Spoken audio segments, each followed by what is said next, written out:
personne n'est comme Jésus-Christ, Fils de Dieu qui est venu pour nous sauver de nos péchés. Et voici, il revient bientôt.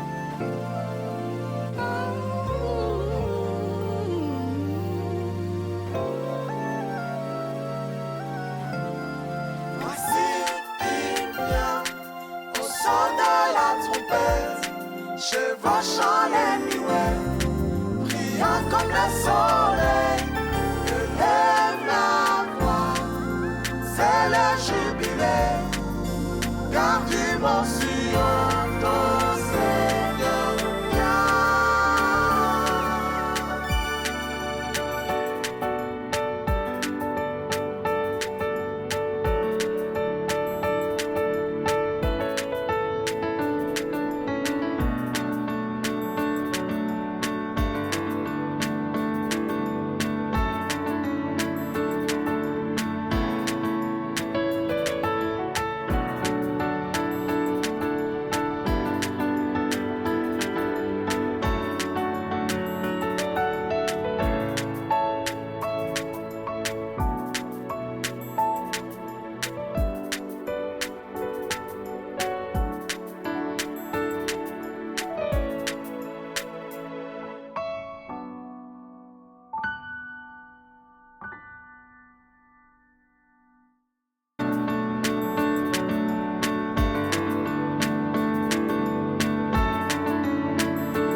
twongeye kubasuhuza mu izina rya Yesu. Nous vous saluons encore au nom de Jésus. Uyu ni umunsi wa kabiri w'amasengesho yacu. Ceci est le deuxième jour de prière. Niringiye ko dukomeze kumvira umwuka ibyo adutegeka. Je crois que nous continuons à obéir à ce que l'Esprit nous demande. Dufite igihe gihagije kuko turi no mu ngo. Nous avons aussi beaucoup de temps car nous sommes à la maison. Dukwiriye rero kwiragiza Imana tukayiyereka. Nous devrions alors nous offrir à Dieu et nous présenter devant lui. Kandi tukayereka ibihe byacu turimo. Et lui montrer les temps dans lesquels nous sommes. Ni ibihe birushaho kugenda biba bibi. Ce sont des temps qui continuent à être mauvais. Ibihe abantu noneho bagiye gupfuka iminwa na biriya tuzajya twambara. Nous sommes dans des temps dans lesquels les gens vont continuer à avoir des masques avec ce que nous portons. Umuntu akibaza bizarangira ryari. Et nous demandons quand est-ce que cela va terminer. Ariko Imana irabizi. Mais Dieu sait. Ndagira ngo dusenga Imana. J'aimerais que nous prions. Mana ishobora byose. Dieu Tout-Puissant, twongeye kukurarika muri aka kanya. nous t'invoquons encore en ce moment. Kugira ngo uzuvugane natwe mu ijambo ryawe. Afin que tu viennes nous parler à travers ta parole. Turakwihaye, turakwiragije. Nous nous offrons à toi. Twebwe ntacyo turi cyo nta nicyo tuzi. Nous ne sommes rien et nous ne connaissons rien. Ariko dukeneye ubwenge bubi wawe mu ijuru. Nous avons besoin de ta sagesse. Mana utugirire neza rwose. Seigneur, fais-nous du bien. Ufungura amatwi yacu kugira ngo dushobore kukumva. Ouvre nos oreilles afin que nous puissions t'entendre. Kumve iby'umwuka bwira amatorero muri iki gihe. Que nous entendions ce que l'Esprit dit aux églises en ces temps. Turagushimye cyane. Te remercions. Tuguhaye ikuzo. Nous t'élevons. Kandi buri wese wumvira ijambo rimubere inyunganizi umufasha muri uru rugendo rwo kugana iwawe.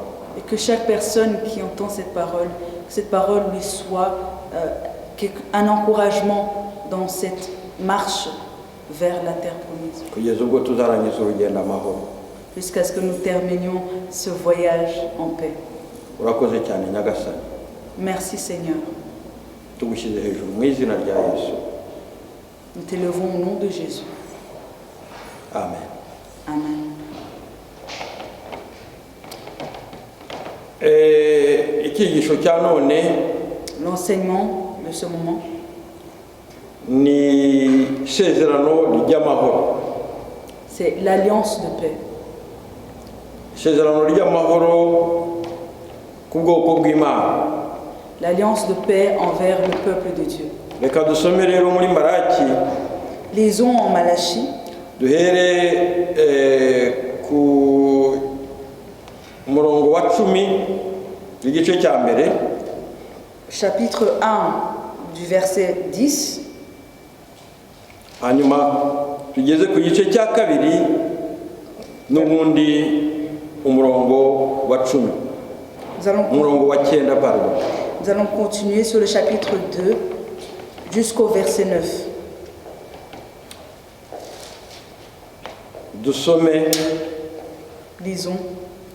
Icyampa hakagira uwo muri mwe ukinga inzugi mukarorera gucanira ku gicaniro cyanjye ubusa.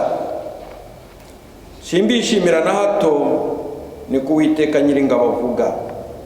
Kandi sinzemera ituro mu ntuye uhereye aho izuba rirashyira ukageza aho rirengera.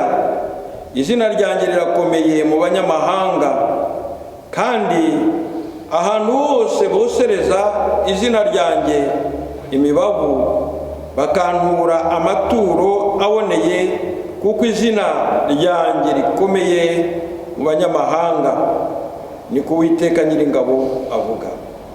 Ariko mwebwe murarisuzugura, kuko muvuga muti ameza y'Uwiteka arahumanye, kandi ibyo kurya byo kuri ayo meza ni ibinyagisuzuguriro. Kandi mujya muvuga muti uyu murimo uraruhanya, ndetse murawinuba, ni ku Uwiteka Nyiringabo avuga.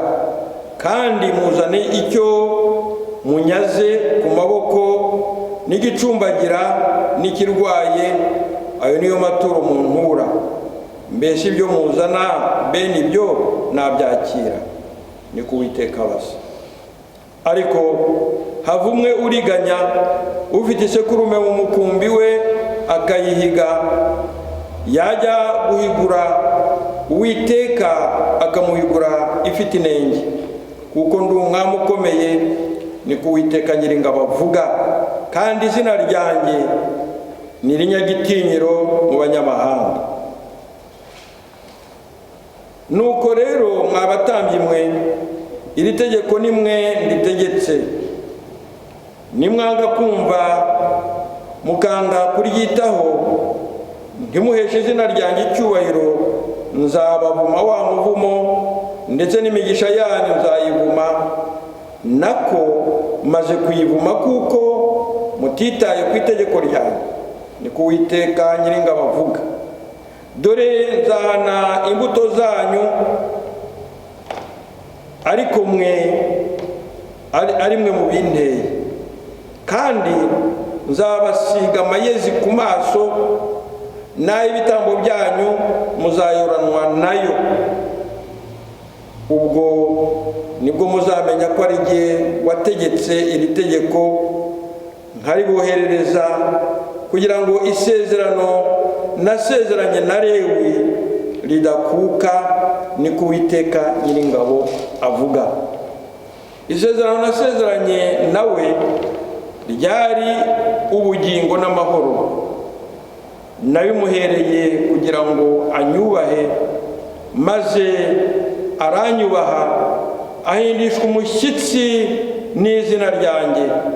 Itegeko ry'ukuri ryabaga mu kanwa ke, kandi mu minwa ye nta gukiranirwa kumvikanaga.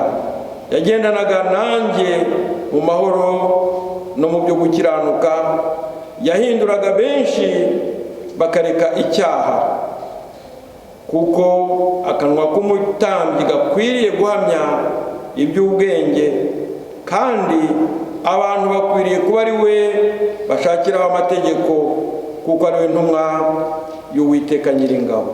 Ariko mwebwe murateshutse, muyoba inzira, mwagushije benshi mu by'amategeko, mwishe isezerano rya Lewi, ni ko Uwiteka Nyiringabo avuga. Nanjye nicyo gitumye mbahindura abanyagisuzuguriro, mugahinyurwa imbere y'abantu bose, kuko mutakomeje inzira zanjye, ahubwo mukarobanura ku butoni mu by'amategeko. Imana itubabarire. Ahangaha turabona iby'isezerano ry'amahoro Uwiteka yagiranye na Lewi n'umuryango we. Si nous voyons ce qui concerne l'alliance de paix que Dieu a eue envers Lévi et sa descendance. Iryo sezerano ry'amahoro yagiranye na Lewi, cette alliance de paix qu'il a eue avec Lévi, ryari isezerano ridakuka. c'était une alliance qui ne pouvait être réfutée. Ariko nyamara kugira ngo iryo sezerano rihoreho, Pourtant, pour que cette alliance soit éternelle, nuko bagombaga kubaha Imana bakagendera mu byikunda. il fallait qu'ils obéissent à Dieu et qu'ils marchent dans ses voies. Ndetse umuntu ahari yakwibaza iryo sezerano Lewi yarihawe kubera iki yarihawe ryari? On pourrait se demander, cette alliance, quand est-ce que Lévi l'a reçue? Nimureke dusome mu Kubara, Lisons en nombre, ibice 25 umurongo wa 10 kugeza 13. chapitre 25, versets 10 à 13. Kubara ibice 25 umurongo wa 10 kugeza 13. Nombre, chapitre 25, versets 10 à 13. Uwiteka abwira Mose ati, Finehasi mwene Eleyazari wa Aroni umutambyi atumye uburakari bwanjye buva ku Bisirayeli, kuko yafuye ifuhe ryanjye muri bo, agatuma ntarimbuza Abisirayeli iryo fuhe ryanjye. Dore muhaye isezerano ryanjye ry'amahoro, rizamubera hamwe n'urubyaro rwe isezerano ry'ubutambyi buhoraho, kuko yarwaniye Imana ye ishyaka, agahongerera Abisirayeli. Amen. L'Éternel parla à Moïse et dit: Phinehas, fils d'Éléazar, fils du sacrificateur Aaron, a détourné ma fureur de dessus les Israélites, parce qu'il a été animé de ma jalousie au milieu d'eux. Et je n'ai pas, dans ma jalousie, exterminé les Israélites. C'est pourquoi tu diras que je lui accorde mon alliance de paix. Ce sera pour lui et pour sa descendance après lui l'alliance d'un sacerdoce perpétuel, parce qu'il a montré de la jalousie pour son Dieu et qu'il a fait l'expiation pour les Israélites. Ahangaha niho hatangirira isezerano ry'amahoro ku batambyi bose. C'est ici le commencement de l'alliance de paix envers tous les sacrificateurs. Kugira ishyaka ry'Imana, avoir le zèle pour Dieu. Ahangaha uyu nguyu Phinehasi, ici Phinehas, celui dont on parle, yari umuhungu wa Eliyazari mwene Aaron. C'était le fils d'Éléazar qui était de la descendance d'Aaron. Kandi tuzi ko umuryango wa Aroni niwo waratoranijwemo abatambyi. Et nous savons que c'est la famille d'Aaron qui avait été choisie en tant que sacrificateur. Ubwo rero ahangaha iyi nkuru dusomye muzayisome muri iki gice cya 25 ni igihe Abisirayeli bageraga i Shitimu bari mu rugendo bavuye mu Egiputa bajya i Kanani. Ainsi, cette histoire que nous lisons au chapitre 25, je vous encourage à la lire, nous voyons le peuple d'Israël qui était arrivé à Shittim alors qu'ils allaient vers Canaan.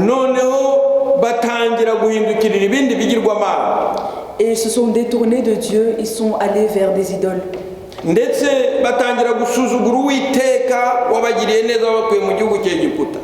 Et ils ont commencé à déshonorer Dieu qui leur a fait du bien et qui leur a enlevé du pays d'Égypte. Ils ont fait toutes sortes de péchés. Ils ont même fait des abominations, d'immoralité sexuelle, des abominations extrêmes.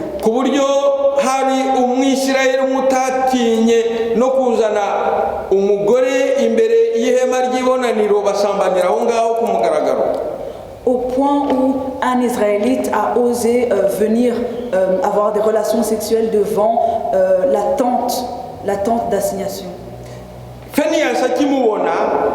Quand Phinehas a vu cet Israélite, il n'a demandé à personne.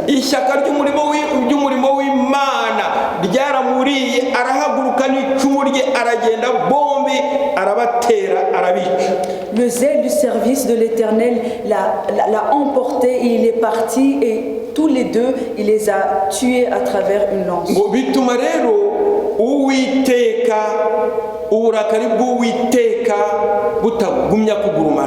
Cela a permis à ce que la fureur de Dieu ne continue pas à augmenter.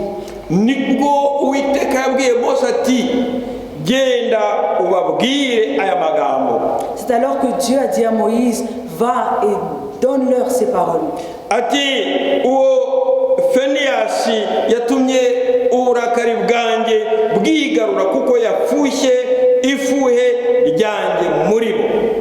Dis-leur que ce Phinehas a permis que ma fureur s'arrête.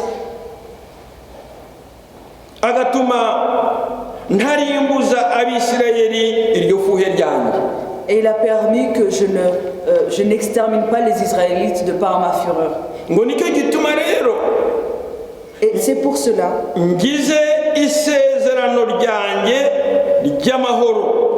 c'est pourquoi je lui accorde mon alliance de paix.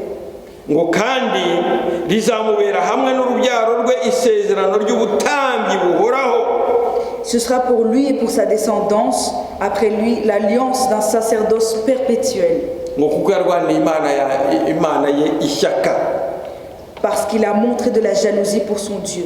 ngaha aho iryo sezerano ry'abatambyi isezerano ry'amahoro ryavuye.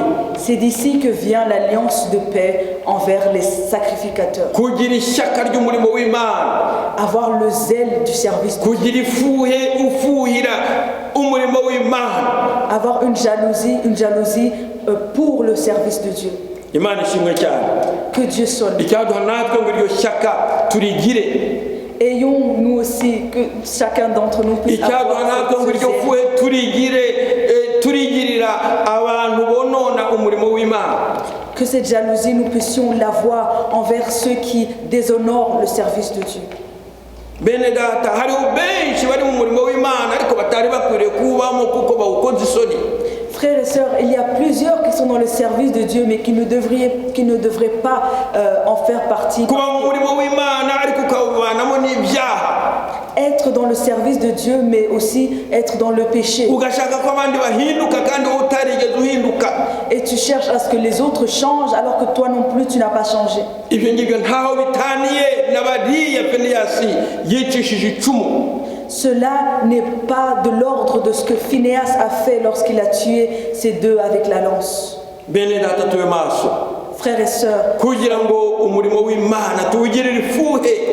soyons éveillés afin que le service de Dieu, nous puissions avoir de la jalousie pour cela. tugire ishyaka ryo gukorera Imana. Ayons le zèle de service, de servir Dieu. oh Imana idufashe cyane. Que Dieu nous aide. iryo sezerano rero Cette alliance Lewi yahawe, Cette alliance que Lévi a reçue, Lewi yararyubahirije, Lévi l'a honoré. yararikomeje.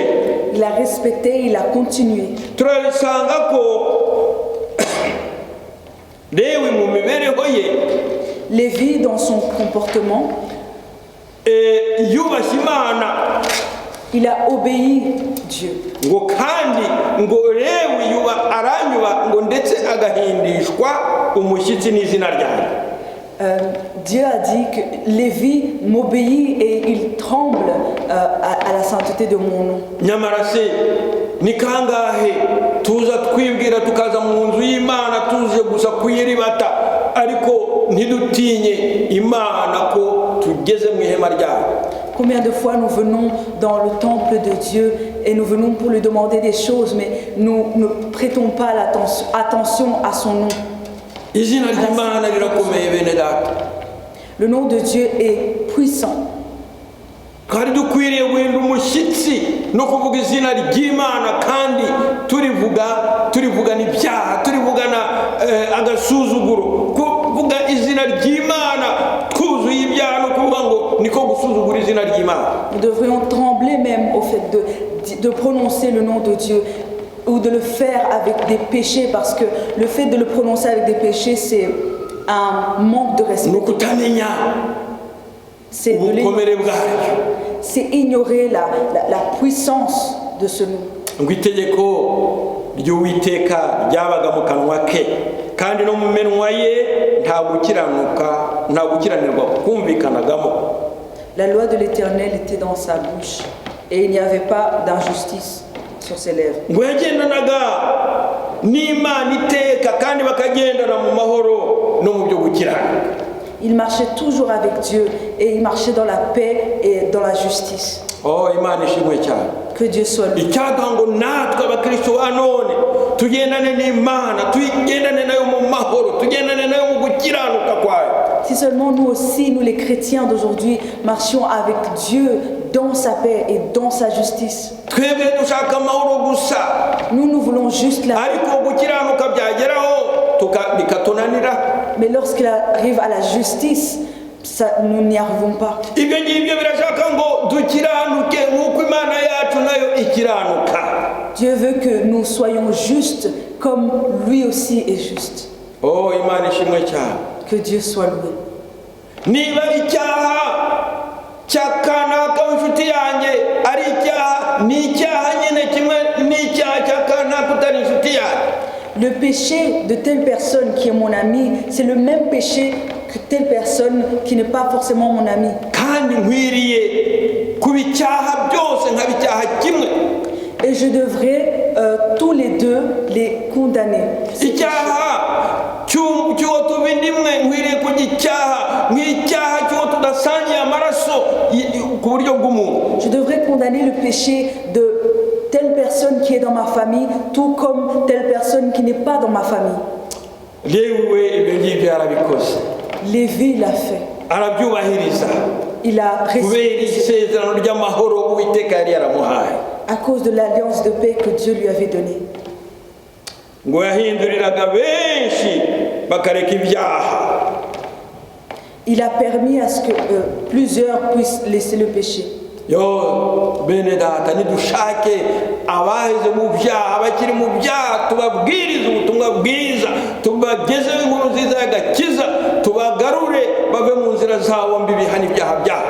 Allons chercher ceux qui sont encore dans le péché et offrons-leur l'évangile de paix afin qu'ils reviennent au Seigneur. ngo kandi yabaye intumwa y'Uwiteka. Et ainsi il a été le témoin de l'Éternel. ngo kuko mu kanwa k'umutambi Parce que de la bouche du sacrificateur ngo ariho hakwiriye kuvamo amagambo y'ubugingo. devraient sortir les paroles de la vie. Oh haleluya. Amen. ibyo yarabyubahirije Lewi. Lévi a honoré cela. no mu gihe cye ibyo abamukurikiye nabo barabyubahirije. Dans son temps et ainsi que ceux qui l'ont suivi après, ils ont respecté cela. ariko buhoro buhoro bagenda basubira inyuma. Mais petit à petit, ils ont commencé à rétrograder. buhoro buhoro bagenda basuzugura igicaniro cy'Uwiteka. Ils ont petit à petit commencé à manquer, à déshonorer l'autel de l'Éternel. ndetse batangira no gutamba ibidafite umumaro. Ils ont commencé à offrir des offrandes sans valeur. batangira gutamba izibugaye. Ils ont commencé à offrir des offrandes non agréables à Dieu. Imana itubabarire cyane. Que Dieu nous pardonne. batangira kujya mu byaha. Ils ont commencé à faire des péchés. batangira kwifatanya n'abanyabyaha. Ils ont commencé à rejoindre les pécheurs. bagira intege nke mu butambyi bwabo. Ils ont eu des faiblesses dans leur sacrificature. Oh Imana idufashe. Que Dieu nous aide. byagiye bigaragara ko iyo usomye Bibiliya hose byagiye bigaragara ko mu butambyi bwabo bagiye bagira intege nke uko imyaka yagendaga ihita indi kaza. En lisant à travers la Bible, on voit qu'ils ont rencontré des faiblesses à travers leur sacrificature. ndetse n'igihe Imana yabahannye ntabwo bashoboye kwihindukirira ngo bamenye ko bahanwe kubw'ibyaha byabo. Même lorsque Dieu les a punis, ils n'ont pas pris conscience pour revenir vers Dieu. ni nacyo cyigisho twabonye ubushize. C'est aussi l'enseignement que nous avons vu la fois passée. ko batashoboye kwemera ko Imana yabahannye kubwo gukiranuka kwayo.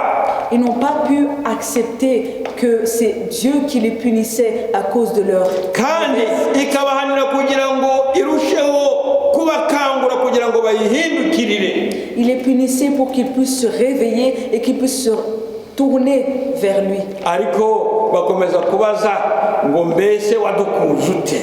Mais ils ont continué à demander, mais comment nous as-tu aimés? Imana idufashe cyane. Que Dieu nous aide. muri kiriya gice cya mbere niho twabonye uburyo basuzuguye Imana bagasuzugura n'ubutambyi bwabo. Dans le premier chapitre, nous avons vu comment ils ont méprisé Dieu et méprisé la sacrificature. ari nayo mpamvu ituma Imana itifuzaga kureba n'ibitambo bayituraga. C'est la raison pour laquelle Dieu ne voulait même pas regarder les sacrifices qu'il lui offrait. nibyo dusanga ku murongo wa 10 ngo yaba hariho umuntu wo gukinga inzugi ngo mutongera kunyinjirira mu nzu. C'est ce que nous voyons au verset 10 du chapitre 1. Dieu disant, si seulement il y avait quelqu'un qui fermait les portes. ngo kuko ibitambo byanyu ndabihaze simbyishimira. Parce que vos sacrifices, j'en ai assez, je ne prends pas plaisir. kuko baturaga ibidashyitse, Parce qu'ils offraient des offrandes méprisables. baturaga ibyo batabanje gutura imitima yabo. Et ils offraient sans offrir d'abord leur cœur. ati yaba hari habonetse umuntu wo kubafungirana bakagumiriya hanze. Et Dieu a dit, si seulement il y avait quelqu'un qui pouvait fermer ses portes et qu'il reste dehors. twasanze ko ibyo bitambo ni ugukorera Imana. Nous avons vu que ces sacrifices et de travailler pour Dieu, servir Dieu. no mu gihe cya none biriho biragenda bigaragara. Même dans le temps d'aujourd'hui, cela est encore manifesté. abantu bakaza uko bishakiye mu murimo w'Imana. Les gens viennent comme ils veulent dans le service envers Dieu. nta kwihana, nta kwitunganya, nta kwiyeza kwi. Il n'y a pas de repentance, il n'y a pas de sanctification. ariko Imana ishaka abayikorera mu kuri no mu mwuka. Mais Dieu recherche ceux qui travaillent pour lui en esprit et en vérité. irashaka abatambyi bejejwe. Il cherche des sacrificateurs saints. irashaka ishyanga ryera. Il cherche un sacerdoce saint. Imana itubabarire cyane. Que Dieu nous pardonne. byageze aho basuzugura Imana, bamaze kuyisuzugura kubera ko ibitambo byabo batambaga ngo Imana ihindukirira abanyamahanga. Ils sont arrivés au point où ils ont déshonoré Dieu et Dieu s'est détourné.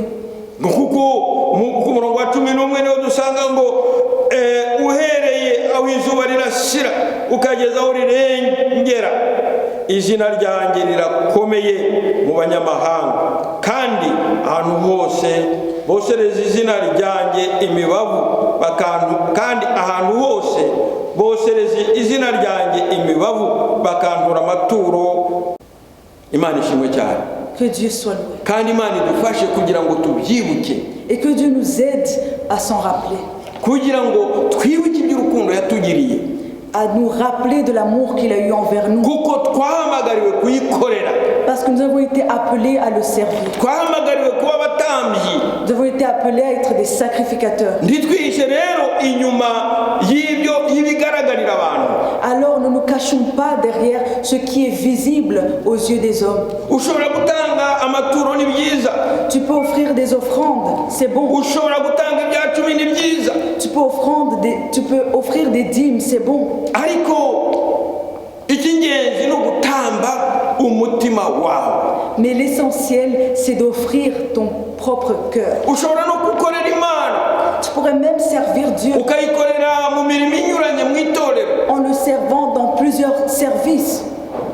nyamara niba utarayihaye umutima wawe, ibyo byose ni ubusa.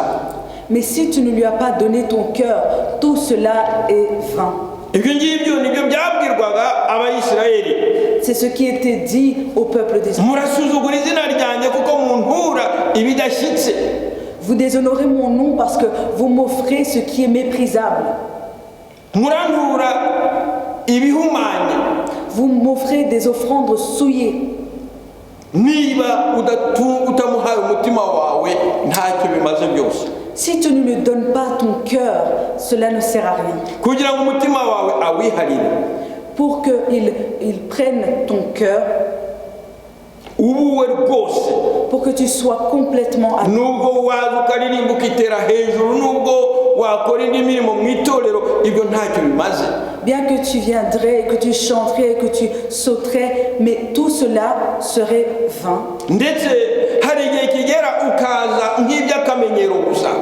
Il arrive même des fois où tu pourrais venir ici tout simplement parce que c'est la routine. kuko utamuhaye umutima wawe. Parce que tu ne lui as pas donné ton cœur. wahagera rero ugatangira kugaragaza ko unaniwe, Alors quand tu arrives là, tu commences à démontrer de la fatigue. cyangwa se ukajya mu mikino. ubu ngubu abantu basigaye bagendana imikino mu matelefone, ugatangira ugakina muri telefone aho guhimbaza Imana no kuyishimira ibyo yakoze. Où tu commences à jouer sur ton téléphone au lieu de louer et d'adorer Dieu pour ses bienfaits. kwibwira ko ibyo mu rusengero ntacyo bikubwiye, ntacyo bikumariye. Ou se dire que les choses de Dieu, de l'Église, ne sont pas intéressantes pour toi. ukasigara uri umunyedini gusa. Et tu restes juste à être un religieux. Nuko rero aho ibanga riri nuko utamuhaye umutima wawe. Et le secret, c'est alors que tu ne lui as pas donné ton cœur. Ariko nidutanga imitima yacu, Mais si nous offrons nos cœurs tugatanga ubwenge bwacu, et que nous offrons nos pensées, oh Imana ishimwe cyane, que Dieu soit loué. kuko nitumuha imibiri yacu Parce que si nous lui donnons nos corps, ntabwo azagwa umukwiri, ils ne resteront pas comme ils sont. ahubwo azatweza, Plutôt, il nous purifiera adutunganye, et il nous lavera. maze tube ibitambo bizima byishimirwa nawe. Ensuite, nous serons des sacrifices agréables à lui. Icyo gihe rero tuzamwegera tudatinya. À ce moment, alors, nous nous approcherons devant lui sans crainte. Icyo gihe ntabwo tuzumva ririya jwi ritubaza ngo narabakunze nyamara mwebwe murampemukira. Ce moment-là, nous n'entendrons plus cette voix qui dit « Moi, je vous ai aimé, pourtant vous m'avez trahi ». Iryo ni ijwi ryageze no kuri Yesaya. Cette voix est aussi arrivée à Ésaïe. Ngo nonyeje abana ndabarera. Et Dieu disait « J'ai élevé des enfants. Ngo nyamara baranyibagiwe. Pourtant, ils m'ont oublié. » Kubera iki? Pourquoi? Kuko batamuhaye ubugingo bwabo, batamuhaye imitima yabo, batabanje ngo bitambe ubwabo. Parce qu'ils n'avaient pas donné leur vie, ils n'avaient pas donné leur cœur, ils ne s'étaient pas donnés entièrement à lui. Bene data dukwiriye gukora iki? Frères et sœurs, que devons-nous faire? Natwe dushobora kuba tumeze nk'abariya b'Isirayeli. Nous aussi, nous pourrions être comme ces Israélites. Ariko Mais Imana ibinyujije mu kanwa k'umuhanuzi yaravuze iti nimwihane. Dieu, à travers son prophète, il a dit « Repentez-vous, Mureke inzira zanyu mbi. abandonnez vos mauvaises voies, Nimusabe Imana imbabazi. demandez à Dieu pardon, Musabe ko yabagirira ubuntu. demandez à ce qu'il vous fasse grâce. » Ubwo ni uburyo bwonyine bwo kugirirwa neza n'Imana. C'est la seule manière de pouvoir recevoir la bonté de Dieu. Ubwo ni bwo buryo bwonyine bwo kwemerwa n'Imana. C'est la seule manière de pouvoir être reçu par Dieu, Kandi katurebana ijisho ry'imbabazi. afin qu'il nous regarde avec un œil des yeux de miséricorde. Imana ishimwe cyane. Que Dieu soit loué, Imana idufashe que Dieu nous aide, kugira ngo ibyo ngibyo tubyumve, afin que nous comprenions ces paroles. tumenye ko igitambo cya mbere Imana yishimira ari imitima yacu. Que nous sachions que le premier sacrifice auquel Dieu prend plaisir, ce sont nos cœurs. Ibindi byose biza byiyongeraho. Tout le reste vient se rajouter. Nk'uko tubisoma mu Baheburayo ibice 13, Comme nous le lisons en Hébreux chapitre 13, umurongo wa 15. au verset 15. Abaheburayo ibice 13 umurongo wa 15. Hébreux chapitre 13, verset 15. Turasoma n'uwa 16. Allons aussi lire le verset 16. Ngo nuko tujye dutambira Imana iteka igitambo cy'ishimwe tubiheshejwe na Yesu, aricyo mbuto z'iminwa ihimbaza izina ryayo. Kugira neza no kugira ubuntu ntimukabyibagirwe, kuko ibitambo bisa bityo ari byo binezeza Imana. Imana ishimwe cyane. Par lui, offrons sans cesse à Dieu un sacrifice de louange, c'est-à-dire le fruit de lèvres qui confessent son nom. Cependant, n'oubliez pas la bienfaisance et la libéralité, car c'est à de tels sacrifices que Dieu prend plaisir. Amen. Duhe Imana imitima yacu, Offrons nos cœurs à Dieu. tuyihimbaze tuyishime, Louons-le, adorons-le. ariko n'ibindi bizaza byiyongeraho nitubigenza gutyo tumaze gutanga iby'ingenzi. Après avoir offert ce qui est le plus fondamental, le reste viendra suivre. Kandi bizatworohera bene data. Et ce sera d'autant plus simple. Imana ibahe umugisha, Que Dieu vous bénisse. kandi Imana idushoboze Et que Dieu nous rende capables kugira ngo twere kwibagirwa ibyiza yadukoreye. afin que nous n'oublions pas les bienfaits qu'il a fait envers nous. tujye tubara iyo migisha yaduhaye. Comptons ces bénédictions qu'il nous a données. nyabune ntitukibagirwe n'umwe kugira ngo tutaba indashima. Nous ne n'oublions aucune d'entre ces bonnes œuvres afin de ne pas devenir ingrats. kandi dutambe ibitambo bizima ari byo twebwe ubwacu ariyo mitima yacu. De plus, offrons des sacrifices agréables qui sont en fait nos cœurs.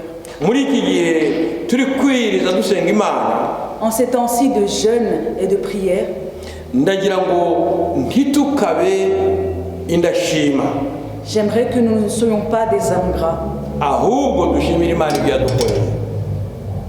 mais au contraire, remercions Dieu pour ses bienfaits. twibuke ibyo yadukoreye byose, Rappelons-nous toutes ces bonnes œuvres envers nous kandi twitambo ubwacu nk'ibitambo bizima bishimwa nawe. et offrons-nous comme des sacrifices agréables à Dieu. niba twaba twaribagiwe kumushima twihane. Si nous aurions oublié de le remercier, repentons-nous.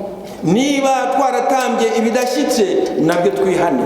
Si nous aurions offert des sacrifices qui ne lui sont pas agréables, repentons-nous. ntidukwiriye kwibwira ko ntacyo bitwaye. Nous ne devons pas nous dire que cela n'est rien. dusenga Imana. Prions. Mana ishobora byose turagushimye. Dieu Tout-Puissant, nous te remercions. tugushimiye ko watugiriye ubuntu butangaje. Te remercions parce que tu nous as fait miséricorde, une telle grande miséricorde. ntabwo twarabo gukundwa, Nous n'étions pas aimables, ariko waradukunze urukundo rutagira akagero. mais tu nous as aimés d'un amour incompréhensible. Mana turagushima. Seigneur, nous te remercions. waduhisemo mwami tutarabo guhitwamo. Tu nous as élus alors que nous n'étions pas dignes. twarabo gucirwaho iteka. Nous étions destinés à aller dans la perdition. ariko wohereza Yesu umwana wawe w'ikinege aza kudupfira. Et tu as envoyé ton Fils unique qui est venu. reka twibuke urwo rukundo rwawe uko bukeye n'uko bwije. Donne-nous de nous rappeler de ton amour matin et soir. kandi twibuke ibyiza byose wadukoreye, Et donne-nous de nous rappeler tous les bienfaits. kugira ngo dushobore kwitanga ubwacu n'imitima yacu n'ibitekerezo byacu n'imibiri yacu kugira ngo bishobore kugukorera. Afin que nous puissions nous offrir avec nos cœurs, nos pensées et tout ce qui nous appartient pour ton service. urakoze Mana ikomeye. Merci Dieu Tout-Puissant. kandi Mana utubabarire ibyo twakwibagiweho ndetse n'uburyo twagiye turindashima.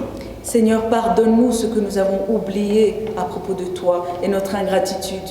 ugire neza buri wese wumvise iri jambo, Bénis toute personne qui a entendu cette parole kandi uduhe gukurikiza ibyaryo.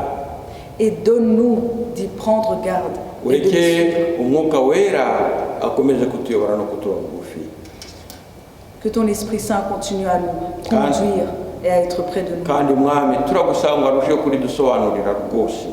Te demandons à ce qu'il continue à nous l'expliquer. tubyambaje byose mu izina rya Yesu Kristo umwami wacu.